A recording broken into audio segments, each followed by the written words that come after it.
Salam, hər vaxtınız xeyirli olsun. Xəmsən Milli İntellektual oyunu yenidən İctimai Televiziyanın efirindədir. Bugün Çempionlar Kuboku yarışında növbəti mövsümə start verilir və göründüyü kimi studiyamız yenilənir və qaydalar da dəyişib. Yeni formatda oynayacaq Çempionlar Kubokunu. Yeni qaydalar belədir. Qalib komanda oyunu tərk etmir və növbəti görüşdə öz növbəti rəqiblərini gözləyir. Ardıcıl olaraq 5 görüşdə qələbə qazanan komanda, 5 görüşdə rəqiblərini məğlub edən komanda çempionatın qalibi adını qazanacaq və baş mükafatlara sahib çıxacaq. Və biz ilk olaraq mübarizəyə qoşulan komandalarla və onların heyətləri ilə tanışılıq. Qala komandası İlkin Xəlilov, Babək Zakirzadə, Murad Muradov, Tural Sultan və Ruslan Mirzəliyev. Belaçağ komandası Vüqar Bəhmanzadə, Seymur Elyazlı, Kənan Məmmədli, Nicat Xəlilov və Samir Elyaslı. Rotefahne komandası Murad Rüstəmov, Sadiq Yusifi, Vüqar Məmmədov, Elvin Babayev, Meyrək Rəhimov və HİT komandası İbrahim Baxışlı, İbrahim Sultanlı, Adil Bəkirov, Mahir Məmmədli və Kərim Kərimov.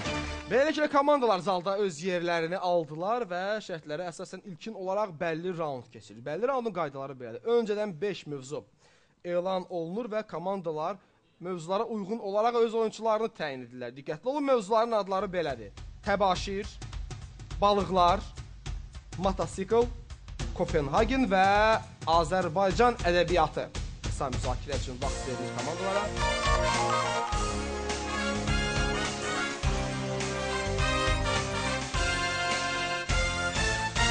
Beləliklə, komandalara ayrılan vaxt başa çatdı və bəlli raunda başlaya bilərik.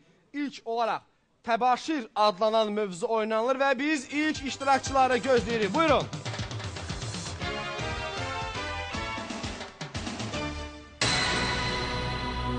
Bakılı oğlanların konsertinin bir səhnəsində təbaşir adlı personaj var. Bu səhnənin, hadisələrin harada cərəyan etdiyini deyin.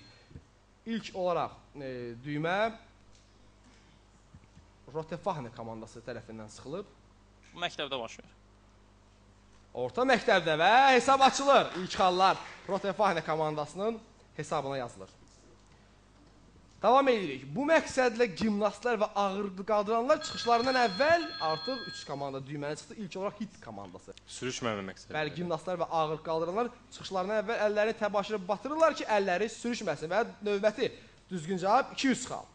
Kent qraflığı boyunca uzanan və əsasən yumşaq təbaşirdən ibarət olan Duvr qayaları bu toponimin meydana gəlməsinə səbəb olub. Yumşaq təbaşir. Dumanlı Albion. Albion cavab düzgündür. Mən düzgün olaraq sayıram. Albion ağ mənasını verir və təbaşir Albion. Fikrimcə, düzgün olaraq bu cavabı qəbul etmək olardı və növbəti 300 xal komandanın hesabına, Rotefahne komandasının hesabına yazıldı. Təbaşir dövrü Mezozoy erasının bu dövründən sonra gəlmişdi. HİT komandası? Yura. Yura, 400 xal. Hələ ki mövzunun bütün sualları öz cavabını tapır və məhsuldar bir oyun izləyir. Son sual təbaşir mövzusundan belədir, dəyəri 500 xal. Orqanizmdə bu metalın çatışmaması zamanı həkimin göstərişi ilə qidaya tibbi təbaşir əlavə edilə bilər. Qala komandası? Kalsi. Təkrar et. Kalsi. Kalsiyum, düzdür. 500 xal və mövzunun bütün sualları götürüldü. İkinci mövzuya keçid alırıq. Balıqlar adlanan mövzunu oynayacaq iştirakçılar öz yerlərini tutduqdan sonra. Buyurun.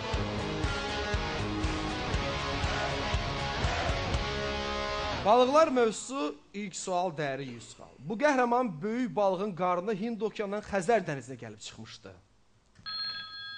Qala komandasından Tural düyməsi. Münxhausen belə eləmişdi. Baron Münxhausen, bəli. Balığın qarnına Hind okeanından Xəzər dənizinə gəlib çıxmışdı. Cavab düzgündür. Hindistanda tikilmiş ilk belə gəmi Şalki, yəni balıq adlanmışdı. Necə gəmi?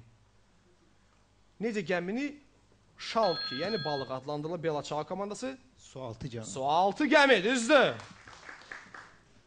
Hələ ki götürülməyən sual yoxdur. Davam edirik. Qədim Roma ərazisində aparılan qazıntılar zamanı tapılmış bu ən qədim məişət və bəzək əşyası balıq skeletindən hazırlanmışdı. Bu dəfə də belə çal. Daraq. Bravo! Daraq! Məhz daraq. Balıq skeletindən hazırlanmışdı və qədim Romada sonradan tapılmışdı. Dərin Mavi Dəniz Hollywood filminin əsas iştirakçıları məhz bu balıqlardır. Bu dəfə Rotefahne komandası Akula. köpək balıqları, akulalar, düzdür. Və mövzudan son sual dəri 500 xal. Məhz bu balıq infraqırmızı və infrabənövşəyə şüaları görən yeganə heyvandır.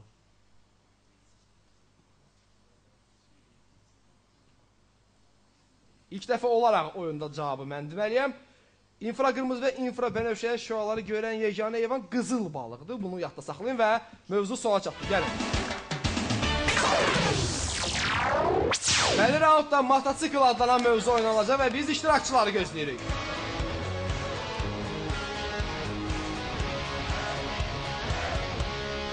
İlk sual 100 xal.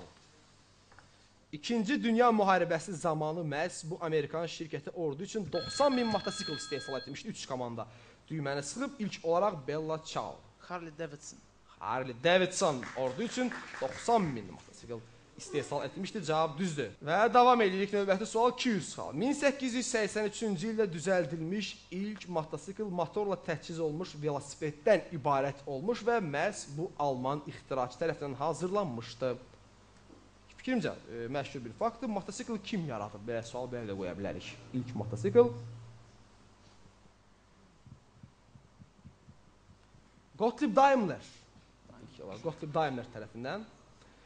Davam edirik. Növbəti sual 300 xal. Məhz bu super qəhrəmanın motosikli Batpod adlanırdı. 2 komanda düyməni sıxıb hit ilk olaraq. Batman'ın, düzdür. Məhz onun motosikli Batpod adlanırdı. Məhz bu motosikletçi 2004-2010-cu illərdə mötəbər MotoGP yarışlarında Rotefahne komandası Valentino Rossi. Yamaha komandası 4 dəfə çempion olmuşdu. Valentino Rossi məşhur İtalyan idmançı, düz cavab. Və son sual gəlir mövzudan.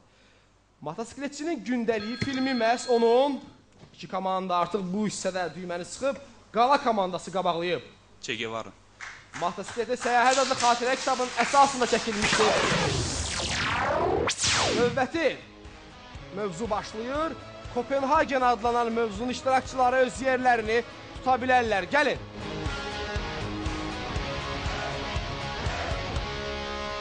Mövzudan ilk sual dəyəri 100 xal. Gümüşü rəngli hafnium metalı öz adını bu şəhərin latın dilindəki adından almışdı. Qala? Gafnik. Cavab səhvdir. Keçid alır hit komandasına. Kopenhagen. Kopenhagenin latın dilindəki adı hafni oradan metal öz adını alıb. Çox sadə bir sual, çox maraqlıdır və qala komandası burada səhvə yol verdi. Davam edirik, növbəti sual 200 xal. 2010-cu ildə o bir neçə aylıq Kopenhageni tərk etmiş və Şanxayda dünya sərgisində nümayiş etdirilmişdi. Qala komandasından ilk olaraq düymə sıxılıb. Bu yəqin ki Rusalka heykəlidir. Azərbaycanca necə olur? Su pərisi. Su pərisi heykəlindən, Kopenhagen əsas simvollarından olan su pərisi heykəlindən söhbət geldi və Murad bu suala düzgün cavab verdi. Ötən əsrin 20-ci illərində Niels Bohr və Werner Heisenberg'in işləyib hazırladılar Kopenhagen interpretasiyası bu elm sayəsində özünə məxsus yanaşmanı əks etdirirdi. Və Schrödinger, Einstein kimi bir çox alimlər tərəfindən tənqid edilmişdi. Bella Ciao ilk olaraq. Fizika. Səhvdir cavab. Elm sahəsi, qala. Bəlkə bu nüvə fizikasıdır da? Yox, bu cavabı düzgün olaraq qəbul edə bilmərik. Düzgün cavabı mən deyirəm, kvant mexanikası. Məhz kvant mexanikası. Bir qədər mürəkkəb bir sual idi. Mövzu davam edir. 1660-cı ildə imzalanan və Şimal müharibəsini başa çatdıran Kopenhagen sülh müqaviləsi bu üç dövlətin müasir dövrədək dəyişilməyən sərhədlərini müəyyən etmişdi. Hansı üç dövlət? Kopenhagen sülh müqaviləsi 1660-cı ildə imzalanıb və Norveç, İsveç, Danimarka bu üç ölkənin müasir dövrədək dəyişilməyən sərhədlərini müəyyən edib. Kopenhagen mövzusunda son sual. Avropa İttifaqının üzvü olmaq istəyən hər hansı dövlət 1993-cü ildə müəyyən edilmiş buna cavab verməlidir. Nəyə? Avropa İttifaqının üzvü olmaq istəyən hər hansı bir dövlət 1993-cü ildə müəyyən edilmiş Kopenhagen meyarlarına cavab verməlidir. Kopenhagen meyarları mövzu batacaqdır. Bəli. Və son olaraq bəlli raundda Azərbaycan ədəbiyyatı adlanan mövzunu oynayırıq və son iştirakçıları gözləyirik. Buyurun.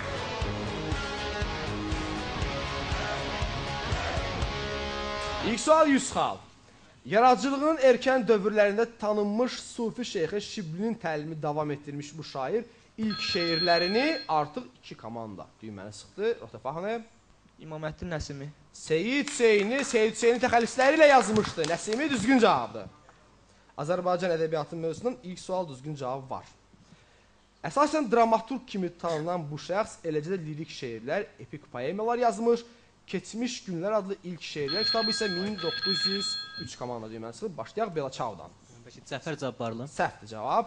Keçid alırıq Rotefahane komandasına. Hüseyin Cavid. 1913-cü ildə onun Keçmiş Günlər adlı şeirlər kitabı işıq üzü görmüşdü. Hüseyin Cavid düzgün cavabdır. Özünün Ağa Məhəmməd Şah Qacar piyesində o şərq despotun obrazını yaratmışdı. Belaçao ilk olaraq. Belaçao ilk olaraq düyməni sıxıb. Digər 2 komanda öz növbəsini gözləyir. Nərman Nərmanov. Səhvdir Nərman Nərmanov cavabı. Hit komandası. Axundzadə. Axundzadə də deyil və Rotefahane komandasının cavabını gözləyirik.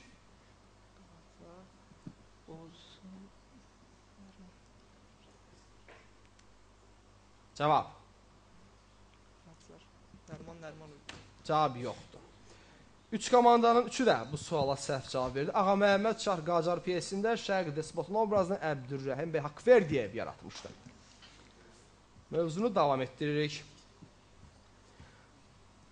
Şuşa Real məktəbində rusca təhsil alan bu ədibimiz 1904-cü ildə həyatından şikayət tərzində yazılmış Jalub adlı ilk şeirini rus dilində yazmışdı. Belaçao.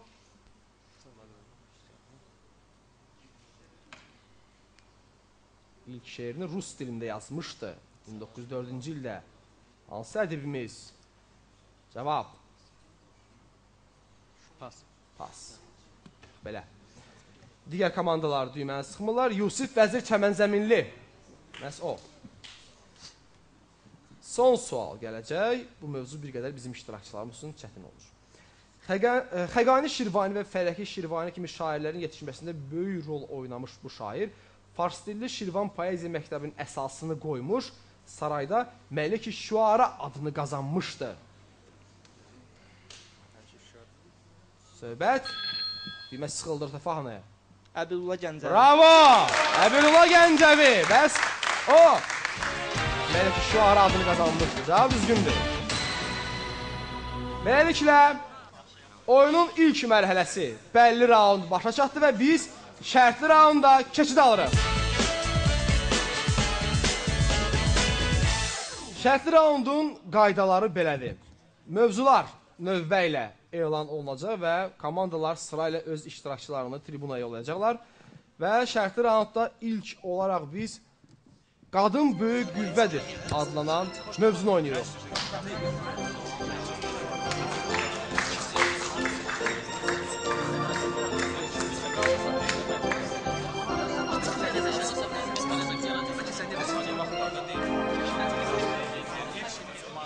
Beləliklə, şərtli raundda ilk mövzuya start verilir. Qadın Böyük Qüvvədir adlanan mövzunu oynayacaq və iştirakçılar öz yerlərini tutsunlar. Buyurun.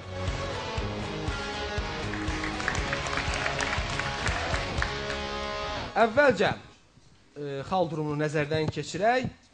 Belaçao komandası -600, Hit komandası 700 xal, Qala komandası 900 və Rotefahane 1700 xalla liderdir. Mövzudan ilk sual dəri 200 xal. Beynəlxalq Qadınlar Günü bu ayda qeyd olunur. 4 komandanın 4-ü də bilir. Ancaq Belaçao qabaqladı. Mart ayının neçəsində? 8 Martda. Bunu da bilir. Düzdür cavab.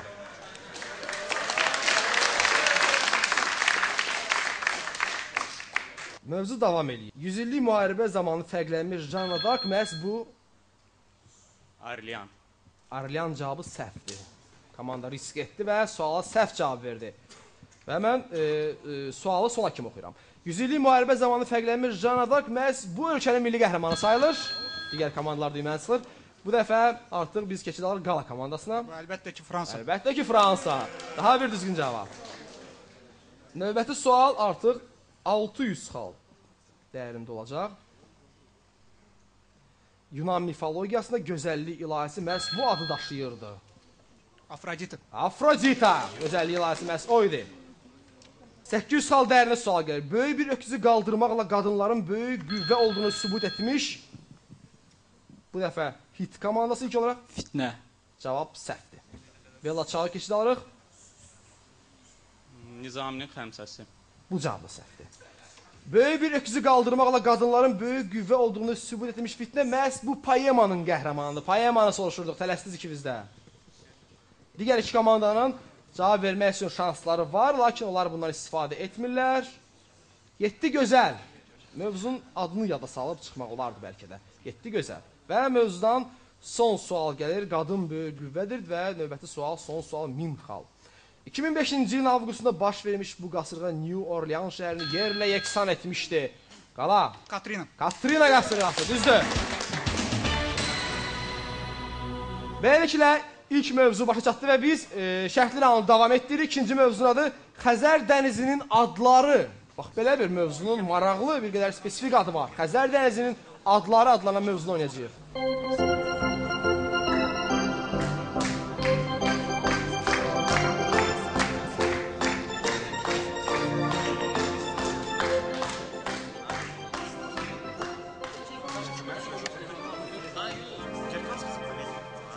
İkinci mövzunun iştirakçıları artıq öz yerlərini tuta bilərlər. Xəzər dənizinin adlarını oynayırıq.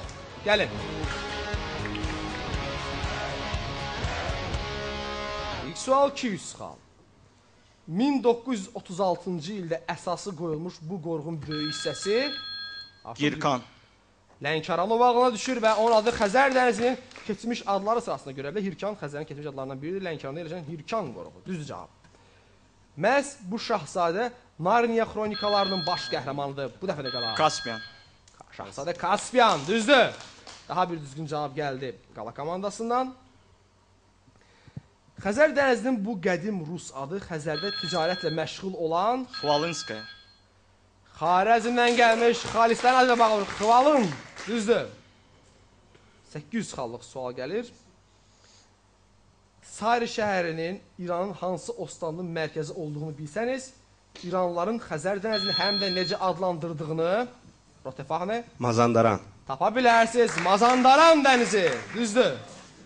Və mövzunun son sualı. Hər iki bütün suallar öz cavabını tapıb.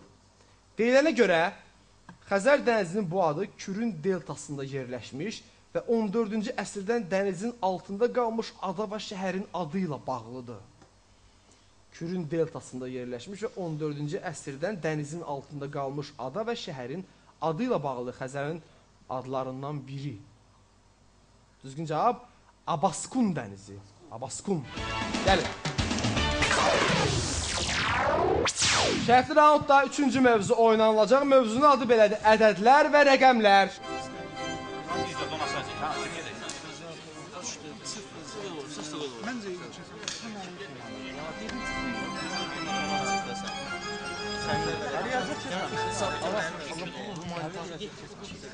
Üçüncü mövzu oynanılacaq. Ədədlər və rəqəmlər adını daşıyır mövzumuz. İştirakçıları gözləyirik, gələ bilərlər. Ədədlər və rəqəmlərin mövzusunda ilk sual belədir. 1964-cü ildə Indiana ştatında qəbul edilmiş qanuna görə bu ədəd 4-ə bərabərdir. Qala komandası Pi ədədi. əslində neçəyə bərabərdir? 3, 14, 15, 9 nəsə belə bir şey. Bax belə. Indianalılar isə onu 4-ə bərabər hesab edirlər. Pi ədədi düzgün cavabdır. Orta əsrlərdə yaşamış riyaziyyatçı Pizalar Leonardo rəqəmi ondan sonra gələn rəqəmə toplamaqla bu ardıcıllığı müəyyən etmişdir.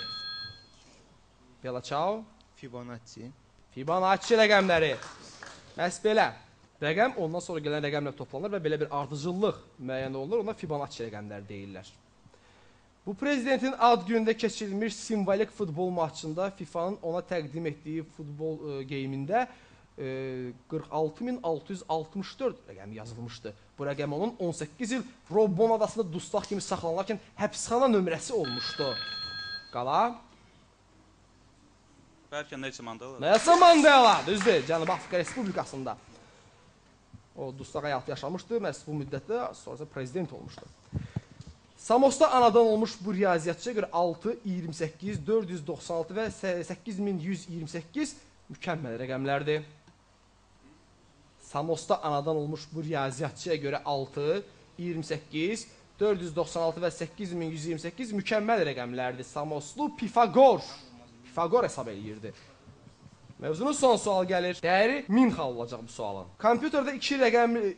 Kompüterdə ikili rəqəmləri bildirmək üçün işlədilən bu termin binary digit sözlərinin qısaldılmasından yaranmışdı. Kompüterdə ikili rəqəmləri bildirmək üçün işlədilən bu termin binary digit sözlərinin qısaldılmasından yaranmışdı. Təsəvvür edin, binary digit sözləri birləşir və qısa bir söz yaranır. Bit. Düzdür, axır ki, düzgün cavab ala bildim. Komandalardan birindən 1000 xal dəyərində olan sual öz cavabını tapdı. Şərtlər altında 4-cü mövzunun adını elan edirəm. Gəlin mənim süpürgəmlə adlanan maraqlı bir mövzunu oynayırıq.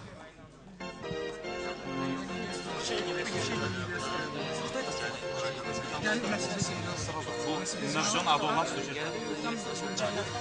Hara kurdum, hara koydum.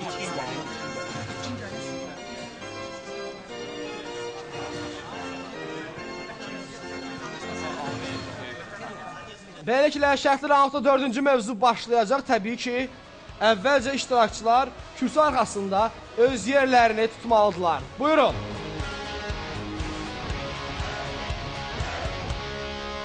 İlk sual belədir. Əlibəla Hacızadənin eyni adlı əsər əsasında ekranlaşdırılmış bu 12 seriyalı filmin mərkəzində baş qəhrəman əfsanənin taleyi durur. Qala komandası İtkin gəlin, düzdür. Bunu yaratdıqdan sonra Ruth Handler 100 ana və qız uşağını dəvət edərək onun haqqında öz fikirlərini bildirməyi xahiş etmişdi. Qala komandası bu dəfə də Barbini, bəli. Ruth Handler Barbini yaratdıqdan sonra məhz qadınları və uşaqları dəvət edərək onun haqqında öz fikirlərini bildirməyi xahiş etmişdi. Barbie cavabı düzdür. James Whale və Boris Karloff'un iştirakı ilə çəkilmiş qorxu filmi Onun Gəlini adlanır. Kimin gəlini? James Whale və Boris Karloff'un iştirakı ilə çəkilmiş qorxu filmi Onun Gəlini adlanır. Boris Karloff. Bəli. Onun gəlini. Dracula. Vampirin. Cavab səhvdir. Dracula cavabı səhvdir. Düzgün cavabı mən deməliyəm. Frankenstein'in gəlini adlanırdı. Məhz Frankenstein'in gəlini. Davam edir, növbəti sualın dəyəri 800 xaldı.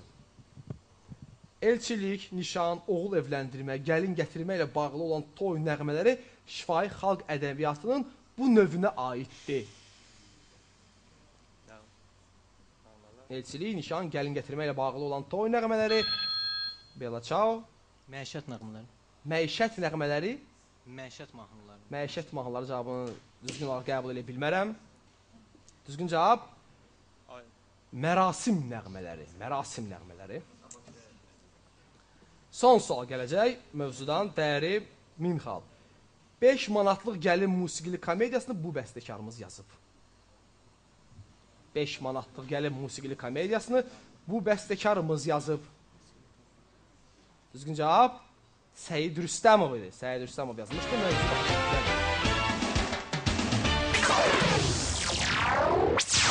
son mövzunun adı belədir. Azərbaycan futbolu.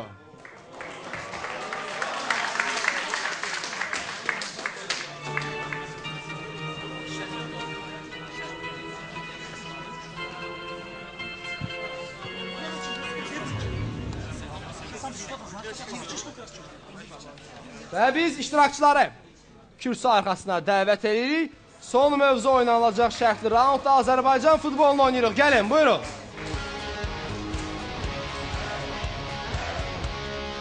İlk sual, dəyəri 200 xal. Müstəqil Dövlətlər Birliyi və Baltik ölkələrinin futbol klubları arasında keçirilən artıq 4 komandanın 4-də düyməni sıxıb başlayaq Rotə Fahnədən.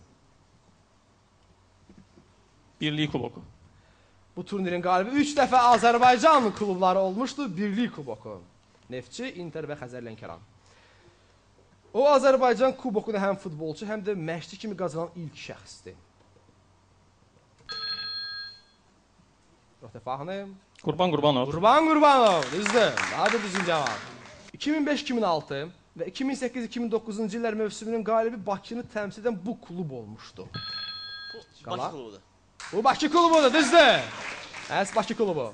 Klub turnirlərində ilk qələbəmizi əldə etmiş Neftçi komandası 1995-1996-cı illər mövsümündə bu şəhəri təmsil edən Lokomotiv klubunu 2-1 hesabı ilə məğlub etmişdi. Avropa Liqasında Avrokuboklarda ilk qələbəmizdir. Plovdiv. Cavab səhvdir. Çox yaxından keçdin. Balqaristan komandası Lokomotiv Sofiya. Səfərdə isə 0-6 hesabı ilə məğlub olmuşdu Neftçi. Bu qələbənin əvəzində Balqarlar artırlaması ilə çıxmışdılar. Və son sual gəlir mövzudan. 1982-ci ildə Meksikada keçirilmiş yeniyetmələrin beynəlxalq turnirinə hakim qismində Sovet İttifaqından Eldar Azimzadə. bu həm yerlimiz dəvət olunmuşdu. Eldar Azimzadə, o həmçinin Moskva Olimpiadasının finalını da idarə edir. Oyunun ikinci mərhələsi şərtli raundda başa çatdı və biz üçüncü raunda, sirli raunda keçid alırıq. Sirli raundun şərtləri belədir. İştirakçılar yalnız öz yerlərini tutduqdan sonra mövzunun adıyla tanış olurlar. Və biz ilk oyuncuları tribunaya dəvət edirik. Bir qədər sonra sirli raundun ilk mövzusu elan olunmalıdır. Buyurun. Sirli raundun ilk mövzusunun adıyla tanış olacaq, ancaq əvvəlcə xal durumunu nəzərdən keçirək. Belaçao mənfi 2000, Hit 900, Rotefahne 2300 və qala komandası 6500 xalla liderdir. İlk olaraq sirli raundda Frank adlanan mövzu oynanılacaq. Frank imperiyası, Qərbi Frank krallığı, Orta krallıq və Şərqi Frank krallığı adıyla 3 hissəyə 842-ci ildə məhz onun ölümündən sonra parçalanmışdı. Qala Karl 1. Karl 1. Karl 1. Böyük Karl qəbul edir. Məhz 843-cü ildə onun ölümündən sonra 3 hissəyə parçalandı krallıq.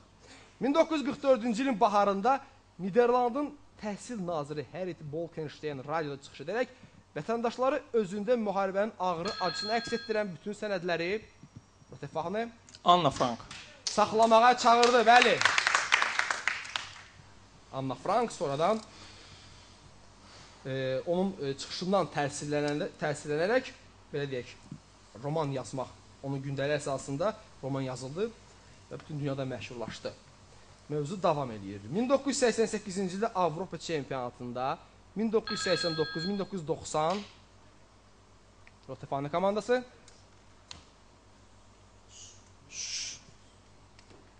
Frank Rijkaard. UEFA Çempionlar Liqası qələbələr bu Hollandın nailiyyətləridir. Məhz Frank Rijkaard adı çəkilən illərdə həmin nailiyyətləri əldə etmişdi. Erkən cavab, lakin düzgün idi. Amerikalı nüvəçi fiziklər qrupunun 1945-ci ilin iyununda hərbi idarəyə ünvanladığı Frank hesabatı bunu etməməyi tövsiyə edirdi. Atom bombasını istifadə etməmək. Atom silahını, atom nüvəni ümumiyyətlə istifadə etməmək. Cavabı düzgün olaraq qəbul edə bilmərəm. Görünür, siyasi dairələr alimlərə qulaq asmaq fikrinə deyirlər və bunu hər halda etdilər. Dəqiq və konkret cavab tələb olunur. Mən deyər atom nüvəsində. Yaponiyaya. Məhz Yaponiyaya atom bombası atmaqdan Atom bombası söhbət gedirdi. o fikirdə dedim də ki, atom bombası istifadə Artıq etmək. nüvəçi fiziklərdə çıxmaqdır ki, atom bombası Mühadi məsələn Nagasaki Hiroşima 6 avqust. 1945 istənirdi. Sualda 1945 olmasaydı, məsələn cavabı gəlir. 1945 sırf Yaponiya işlənməli, sənin cavabını işlənməli idi.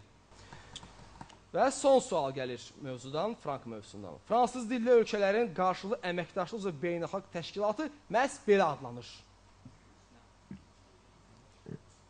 Fransız dilli ölkələrin qarşılıqlı əməkdaşlıq üzrə beynəlxalq təşkilatı məhz belə adlanır. Frank qardaşlığı. Frankofoniya adlanır. Frankofoniya. Mövzu başa çatdı. Sirli raund davam edir. İkinci mövzusunun iştirakçılarını gözləyirik və oyuncular öz yerlərini ala bilərlər. Buyurun.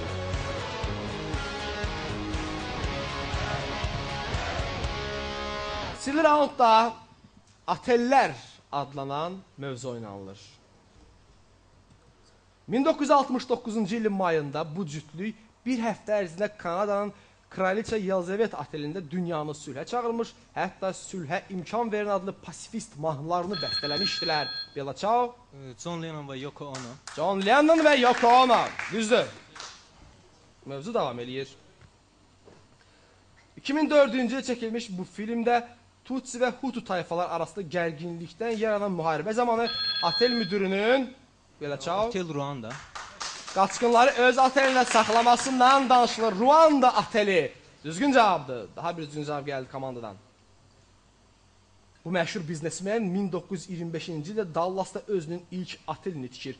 1946-cı ildə isə böyük korporasiyanı yaradır. Bu məşhur biznesmen 1925-ci ildə Dallasda özünün ilk otelini tikir. Bella Ciao. Olsun Hilton. Conrad Hilton, düzdür. Əs, Conrad Hilton. 2006-cı ilin yanvarından 2009-cu ilin avqustuna qədər BBC telekanalında yayınlanmış bu serial Londonda yerləşən 5 ulduzlu otelin işçilərinin həyatından bəhs edirdi.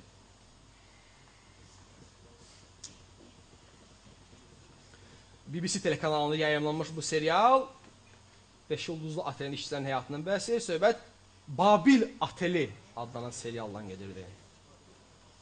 Otelin mövzusuna son sual gələcək. Parisin Sensusi adasında yerləşən bu mülk 1842-ci ildən polyak emigrant diasporasının mərkəzi olmuşdu. Düzgün cavab Otel Lambert. Buyurun. İkinci raundun 3-cü mövzusunun iştirakçıları öz yerlərini ala bilərlər. Buyurun. Bir qədər maraqlı bir adı olan, fərqli bir mövzunu oynayırıq. Pushkin və Azərbaycan. Bax belə. İlk sual belədir. Pushkinin Yevgeni Onegin artıq. Səməd Vurğun. Mənzum romanı Azərbaycan ilə tərcümə etdiyinə görə bu xalq şairimizə Pushkin komitəsinin xüsusi medalı verilmişdi. Aleksandr Sergeyeviç Pushkin medalı təqdim olunmuşdu. Səməd Vurğun düzgün cavabdır. Sən isə bir də bir şey eləmə.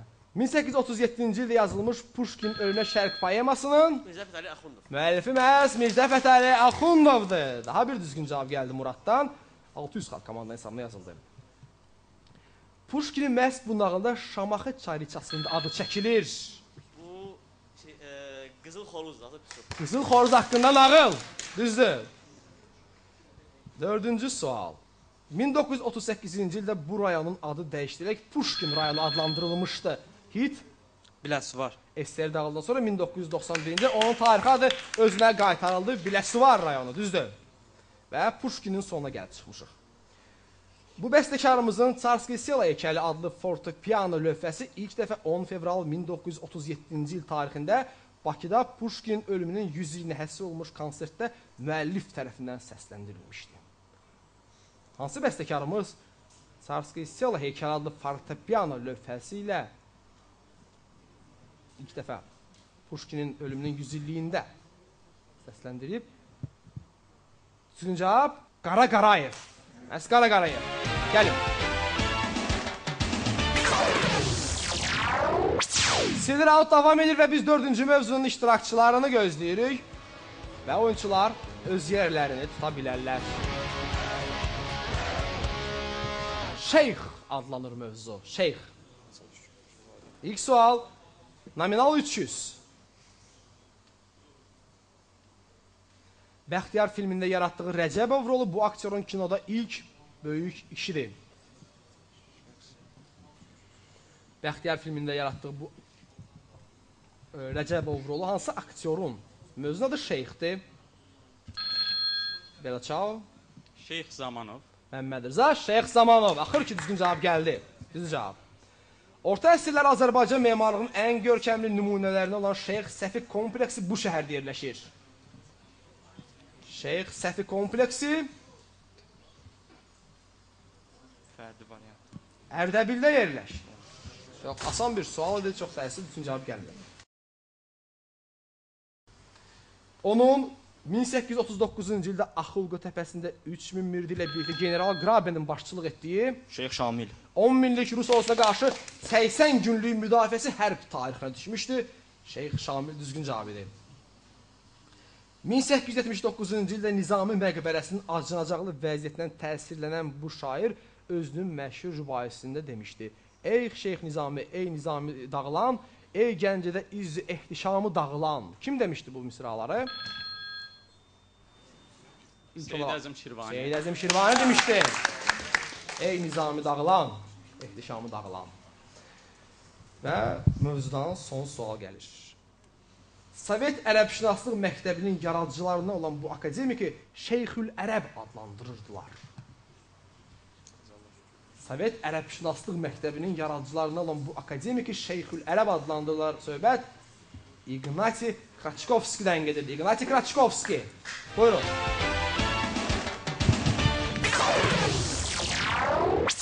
Raundun son mövzusu oynanacaq və biz son iştirakçıları dəvət edirik.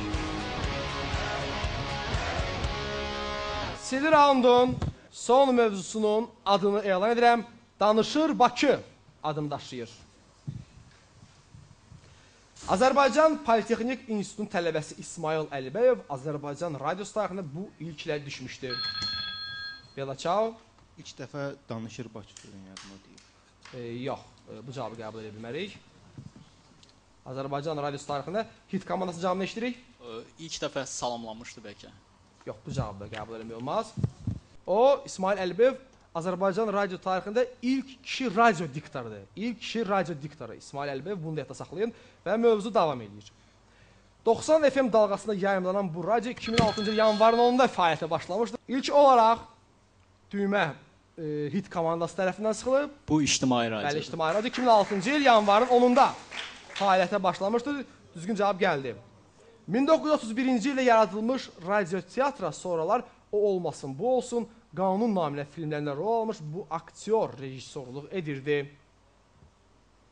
1931-ci ildə yaradılmış radio teatra Mustafa Mərdanov rejissorluq edirdi. Mövzu davam edir. İkinci Dünya Müharibəsindən sonra Amerika Birləşmiş Ştatları Konqresinin maliyyələşdirdiyi Azadlıq Radiosunun Azərbaycan redaksiyasının baş redaktoru olmuşdu. İkinci Dünya Müharibəsindən sonra o Azadlıq Radiosunun Azərbaycan redaksiyasının baş redaktoru olmuş. Söhbət Əbdürrəhman bəy Fətəlibəyli Düdəginskidən gedirdi. Düdəginski. Və son sual. İlk illərdə radionun ədəbi verilişlər redaksiyasına rəhbərlik edən bu ədəbimiz tərəfindən radionun fəaliyyətində Cəlil Məmmədquluzadə, Mikail Müşfiq, Yusif Vəzir Çəməzəminli və s. ədəblərimizin əsərlərinin cəlb edilməsi ədəbi dilimizin inkişafında böyük rol oynamışdı. Kim radionun belə deyək, ədəbi verilişlər redaksiyasına rəhbərlik eləyib? Hansı yazıçımız? Radionun ədəbi verilişlər redaksiyasına ilk illərdə Məmməd Səid Ordubadi rəhbərlik edirdi və raund sona çatdı. Buyurun.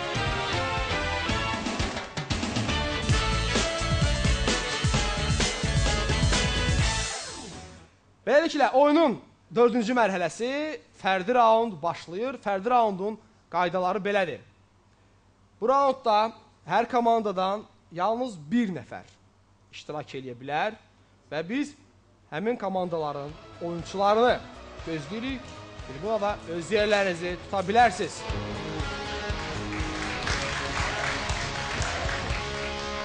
Mövzuların adları ilə tanış olacaq. Əvvəlcə xal durumuna baxaq. Belaçao 2200, Hit 2400, Rotefahne 3800 və qala komandası 8300 xalla liderdir. Fərdi raundun mövzuları ilə tanış olaq. Futbol da bir dünyadır. Finlandiya, 20-ci əsrin Britaniya alimləri, ağacların bəhsi və bir cənub şəhərində. İlk olaraq seçim Belaçao komandasındadır. Finlandiya çıxsın. Finlandiya mövzusu artıq yoxdur. Hit komandası. 20-ci əsrin Britaniya alimləri. Bu mövzuda oynanılmayacaq. Rotefahne komandasının seçimi. Ağacların bəhsi. Beləliklə iki mövzumuz qalıb. Bir cənub şəhərində və futbol da bir dünyadır. Muradın seçimindən hər şey asılıdır.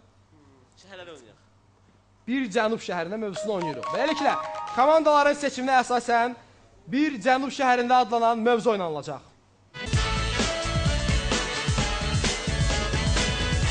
2000-ci ildə Bir Cənub şəhərində filminin 30 illiyi münasibətilə quruluşçu rejissor Eldar Quliyev və Rotefahne Əlvida Cənub şəhəri. cavab səhvdir. Qala komandası Quliyev Azərbaycanın xalq artisti. yox, cavab səhvdir. Eldar Quliyevə bu mükafat verilmişdi. Bela Çao Humay mükafat. Humay mükafatı verilmişdi. Üçüncü cəhətdən biz düzgün cavabı eşitdik. Mövzudan ikinci sual səslənir, nominal 800. Bakı ilə qardaşlaşmış bu şəhər Cənubi Afrika Respublikasının əhalisinə görə ən böyük şəhəridir. İlk olaraq Bela Çao, Johannesburg. Johannesburg, düzdür. Bəs Johannesburg. 2002-ci ildən müstəqil olan və Asiyanın bütünlüyü ilə Cənub yarımkürəsində yerləşən İkinci. Bu Şərqi Timurdur. Dili. yerləşən yeganə ölkəsinin paytaxtı məhz bu şəhərdir. Dili. Şəhər Dili şəhəri, düzgün cavab. Şərqi Timurun paytaxtıdır. Bu ən cənubda yerləşən milyonçu şəhəridir. 2011-ci ildə Ekonomist jurnalı onu yer kürəsində yaşamaq üçün ən rahat şəhər seçmişdi. Bela Çao Singapur. səhvdir. Cavab səhvdir. Rotefahne Melbourne. Melbourne, düzdür. Beləliklə, son sual öncəsi xal durumu.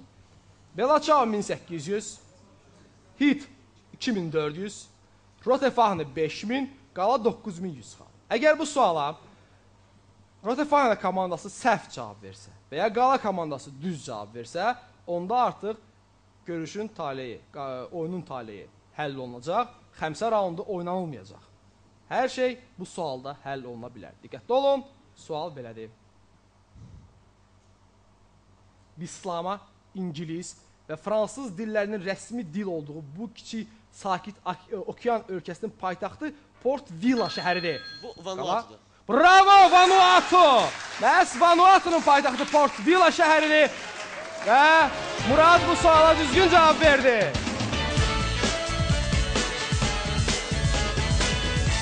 Yekun durum.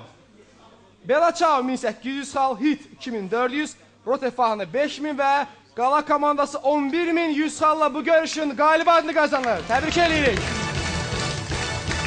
Qaydalara əsasən yeni mövsümdən hər oyun başa çatdıqdan sonra biz oyunun ən yaxşı oyunçusunu təyin edəcəyik və ona xüsusi mükafatımız olacaq. Və bugünkü görüşün ən yaxşı oyuncusu fikrimcə birmənalı olaraq qala komandasından Murad Muradovdur və Muradı dəvət edirik. Buyur Murad, təbrik edirik.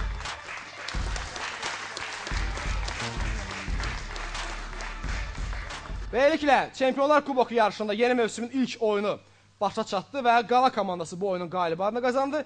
Düz bir həftədən sonra biz yenidən görüşəcəyik və qala komandası artıq ikinci dəfə meydanda olacaq və bu dəfə onun rəqibləri dəyişdi. Bir həftədən sonra yenidən görüşəcəyik. Sağ olun, salamat qalın.